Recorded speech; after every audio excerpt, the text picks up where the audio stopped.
சாலை விபத்தில் நடிகர் ரஜினியின் உதவியாளர் மகன் உயிரிழப்பு. திருவள்ளூர் மாவட்டம் சோழவரம் அருகே நடந்த சாலை விபத்தில் திரைத்துறை உதவி இயக்குநர் தினேஷ் உயிரிழந்தார்.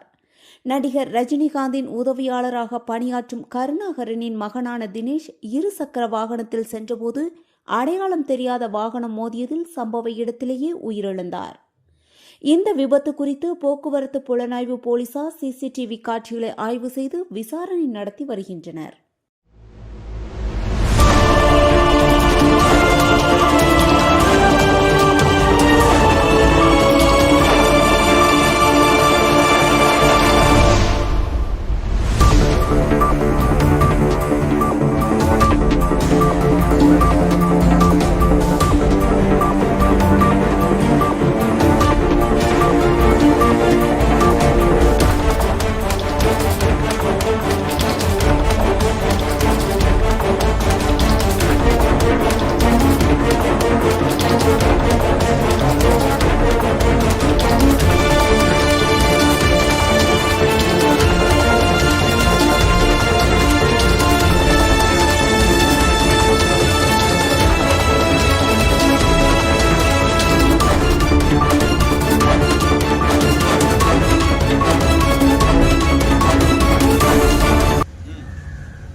செய்திகளை உடனுக்குடன் தெரிந்து கொள்ள நம்ம வேதா நியூஸ் டைம்ஸ் சேனலை லைக் பண்ணுங்க, ஷேர் பண்ணுங்க, கமெண்ட் பண்ணுங்க, மறக்காம சப்ஸ்கிரைப் பண்ணுங்க. பக்கத்தில் இருக்க பெல் ஐகானையும் கிளிக் பண்ணுங்க. அப்பதான் நாங்க போடுற வீடியோஸ் உங்களுக்கு நோட்டிபிகேஷன்ல வரும்.